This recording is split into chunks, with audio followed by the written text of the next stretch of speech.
नमस्कार दोस्तों, स्वागत है आपका मेरे एक और नए वीडियो पर जिस पर हम समझने वाले हैं कि साइडवेज मार्केट में लोग कैसे फंसते हैं। साइडवेज मार्केट में ब्रेकआउट किस तरह से फेल होता है और हम इस चीज़ से कैसे बच सकते हैं। दोस्तों, इससे पहले मैंने एक और साइडवेज मार्केट पे वीडियो बनाया था, पर इस वीडियो में और भी ज़्यादा सिंप्लीफाई करके और भी अच्छा क्लियर टू कट बताने वाला हूँ। तो दोस्तों, साइडवेज मार्केट क्या बेसिकली, अगर यहाँ पर आप ध्यान से देखो तो मार्केट में यहाँ से बायर्स ऊपर लेके जाते हैं, फिर एक लेवल से मार्केट नीचे घूम जाता है और फिर यहाँ पे क्लोजिंग दे देता है।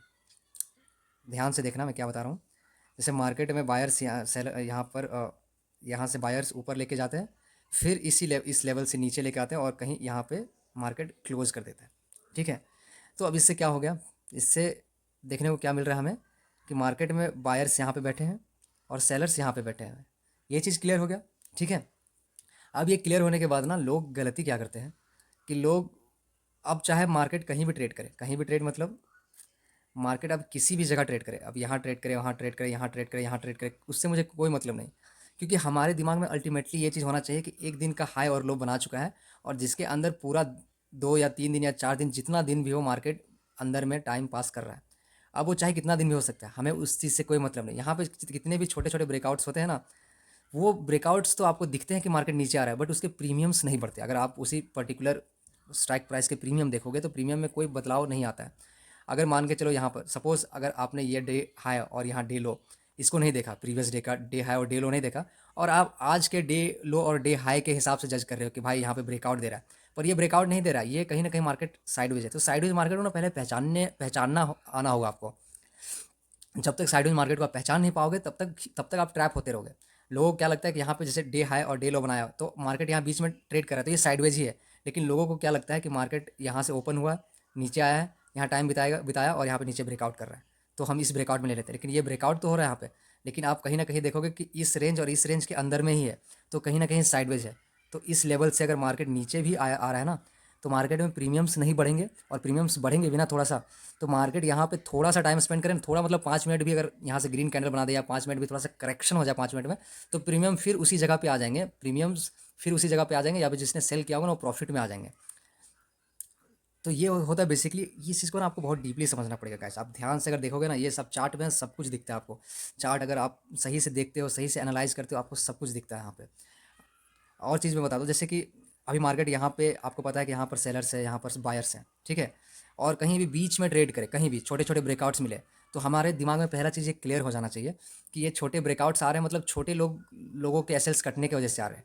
तो ये छोटे लोगों के कटने से आएगा तो यहाँ पे मार्केट बहुत स्लो एंड स्टडी मार्केट ऊपर जाएगा, यहाँ या फिर इसी ब्रेकआउट के नीचे बहुत स्लो एंड स्टडी मार्केट नीचे आएगा। और इस चीज़ को कंट्रोल करने के लिए लोग यहाँ पे बैठे हुए हैं, जो बड़े प्लेयर्स हैं ना, यहाँ पर इस लेवल पे बैठ के और मज़े ले रहे हैं कि मार्केट के अंदर तो ये छोटे छोटे ब्रेकआउट्स फेल होंगे, या मार्केट कब ब्रेकआउट देगा वो भी आपको पता नहीं। मतलब कैसा, मैं बताता हूँ। जैसे मार्केट सपोज एक लेवल बना दिया, उसके बाद 2 4 दिन इसी के लेवल पर ट्रेड कर रहा है, तो ये ब्रेकआउट कब चलेगा ना ये आपको पता नहीं। जब ट्रेंडिंग मार्केट होता है ना तो ब्रेकआउट्स चलते हैं, वो आपको दिखेगा वहाँ पर। लेकिन यही अगर साइडवेज मार्केट में अगर फंस जाता है ना, उसके बाद वो ब्रेकआउट सबसे ज़्यादा फेल होते हैं। मतलब यहाँ पे ब्रेकआउट चलने से पहले कितने सारे ब्रेकआउट्स फेल हो चुके हैं ऑलरेडी, वो चीज़ देखना पड़ेगा। तो कोई ज़रूरी नहीं कि जब मेन ब्रेकआउट आएगा तभी आप ट्रेड लोगे। आप एक्चुअली जब साइडवेज में मतलब मोस्टली ब्रेकआउट्स फेल हो जाते हैं, इसके अंदर में मोस्टली ब्रेकआउट फेल हो गया, एक आध ब्रेकआउट चलेगा तो बहुत ही स्लो एंड स्टडी चलेगा, जिसका कोई मतलब नहीं रहेगा। तो ये चीज़ें आपको ध्यान देना पड़ेगा। इस चीज़ से हम बच कैसे सकते हैं, सिंपल सा इस चीज़ पे ध्यान आपको ये रखना है कि मार्केट एक लेवल पे आ जाए, मतलब ये वाला जो रेंज बना हुआ है ना, तो हमें बेसिकली मार्केट को ना एक लेवल पे आने का इंतज़ार करना है। सपोज़ अगर मार्केट यहाँ पे एक रेंज बना चुका है और बायर्स और सेलर्स जो भी है सेल करके बैठ चुके हैं यहाँ पे, ठीक है। अब मार्केट बेसिकली, अब प्राइस को हमें वेट करना है कि प्राइस इस लेवल तक में प्राइस आ जाए, बीच में कहीं नहीं। मतलब ये वाला जो रेंज रहेगा ना, ये वाला जो रेंज रहेगा, इसके एटलीस्ट इतना 75%, एटलीस्ट 75% के ऊपर मार्केट आ जाए, और सेम नीचे कि मार्केट इसके नीचे आ जाए। मतलब बेसिकली क्या है, अगर मार्केट 100 पॉइंट यहाँ जीरो से 100 पॉइंट आगे बढ़ा है, ठीक है, उसके बाद बीच में कहीं ट्रेड कर रहा है, तो ट्राई करो कि ये जो प्राइस है ना वो 75 पर आ जाए।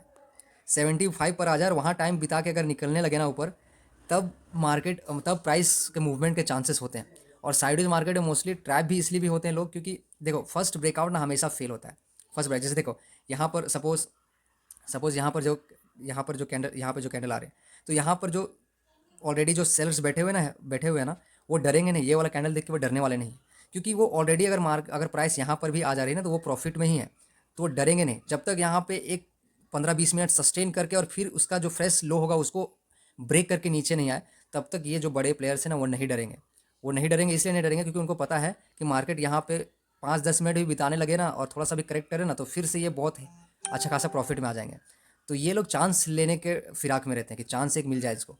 तो इसीलिए इसीलिए हमें साइडेज मार्केट में पहला जो मूव होता है ना उसको हमेशा अवॉइड करना चाहिए। जैसे मार्केट यहाँ से आए, ये सब चीज़ें तो आपको पकड़ना नहीं है, पर मार्केट यहाँ आए और यहाँ आने के बाद एक जैसे लो बनाए, इस लेवल है, इस लेवल के नीचे आने के बाद एक लो बनाए, उसके बाद फिर से करेक्ट हो, उसके बाद जब डे लो को जब ब्रेक करें ना नीचे की ओर, तब चांसेस है कि वो चीज़ें चल सकती है, क्योंकि उसके बाद डरना स्टार्ट करेंगे। पहला जो ब्रेकआउट होगा ना उसमें उसमें फिर भी जो सेलर्स होते हैं ना वो कोशिश करते हैं कि यहाँ से मार्केट को ऊपर ले जाया जाए, लेकिन अगर थोड़ा सा कोशिश करने के बाद जब नहीं सकते हैं और उसके बाद जब डे लो को ब्रेक डाउन करता है, तब वो चीज़ बहुत अच्छा चलता है।